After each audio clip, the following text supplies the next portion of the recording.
Pizzaholic fam, I'm at a place called Mamalinas. Yeah, that's it. If you're into that gourmet stuff, you're gonna love this place. As for me, I got 2 Margheritas. Looked pretty good, smells pretty good through the box. Let's go eat, folks.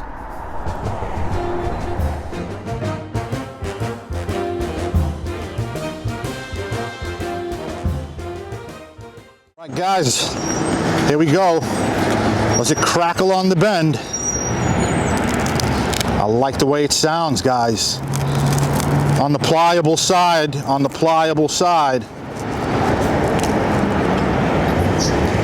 Little bit of a flashy tip, but it's holding up.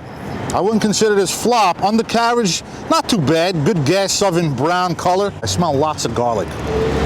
And I ain't complaining, folks.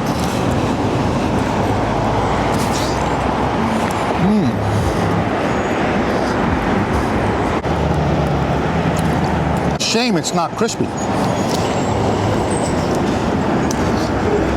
Now guys, you know me, I don't put too much emphasis on the crisp factor.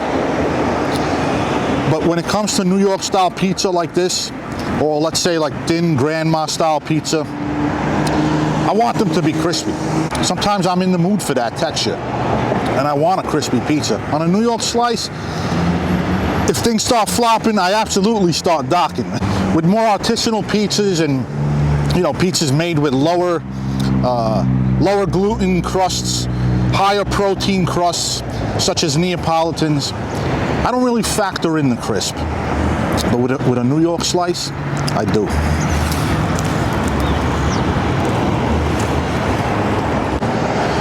Little drip, drip, little drip, drip.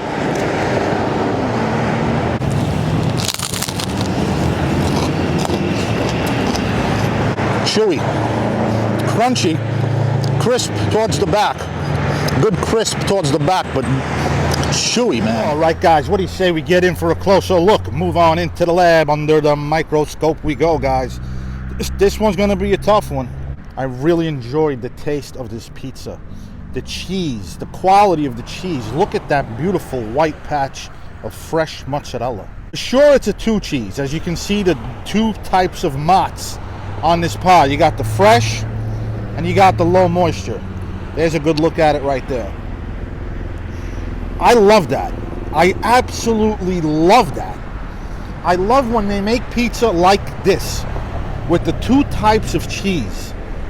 Because you got that good fresh milk content from the fresh mozz. You got that slightly greasier flavor and texture from the low moisture cheese. And I just love that combination, guys. I just do. They do that on the Scars Sicilian. Scars does that over in Manhattan with his Sicilian pizza. He puts the fresh mozz and the low moisture mozz. And I just love that. And what I love even more, guys, is when they dust a nice amount of hard cheese onto it to finish it off, baby. It's like icing on a cake. Icing on a pie, icing on a pizza pie, and I think they do just that, guys, because I did get some nice salty funk from this pizza. And it's possible that they are shaving something on there, as made evident there. The taste of the bread was good. I can see some goosebumps there. I love to see goosebumps. The fact that the back end was so nice and crunchy, and it was crispy, so it's going to be chewy. The best pizzas are the crunchy pizzas that are delicate and tender. This one, like most New York pizza, was crunchy and chewy, but the front end was very, very gummy, and I think it's because that cheese, the abundance of mozzarella on this pizza, and there's a lot of it, generated too much heat and caused that front end of the pizza to kind of steam up and lose that awesome crunch that I got towards the back end of the cornicione. Compared to the back, the front and middle part of the pizza had most of the cheese, and I think if they scaled it back a little bit, it would help the crust and retain that crisp from front end to back. On a New York style margarita like this, you want a little crunch, you know, from front end to back.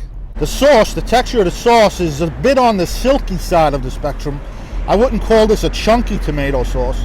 You know me, I like a chunkier sauce. And I also think the cheese to sauce ratio favors the cheese. So I'm going to start docking for that, guys. I got to take away points for that. As you can see here towards the back, very little sauce. There are some chunks and some pulpy segments here and there, which is a plus. Basil, kind of tasted it. Not the most pungent basil in the world. I'll just make believe it's not there. But overall, a very solid pizza, guys. And a pizza that I would absolutely order again. Despite the lack of sauce and the imbalance in cheese to sauce ratio, I gotta say, the sauce was nice and savory. Good flavor in that tomato. Not the brightest sauce in the world, but it wasn't overly sweet or anything like that. I can't stand that sauce that's like sugary sweet. I like sauce that's naturally sweet. Tomato sweet, not sugary sweet. This is on the savory side. All right, guys, it's about that time. The pizza gets cold. What do we do on this channel? We give it another fold. It's crackling, and it's holding up. I still have the other slice here. Cool down. Does it maintain its crunch? Guys, I'm going to go 7-7 on this thing. 7-7. Yeah, the crust is the most important thing when factoring a review. But guys, the taste, this pizza was delicious. The multiple cheeses, that garlic. Maybe I'm nitpicking with the crust. I'm all about the artisanal stuff lately. I look for artisanal pizza, 72-hour fermentation times, and things like that. And as I get more experience and taste great pizza, I start to nitpick. Totally recommend Mamalinas over here behind me, guys. Well, that's it for me, guys. Mamalinas in the books. If you can, like, subscribe, hit that like button. It would help me out a lot, guys. If you want to donate, I would really appreciate that. You could always hit the donate button on my cover banner, or you could click the link in my description section. And until next time, guys, keep those bellies full, preferably with some pretty good pizza over here at Mamalinas. This is Antonio, signing off.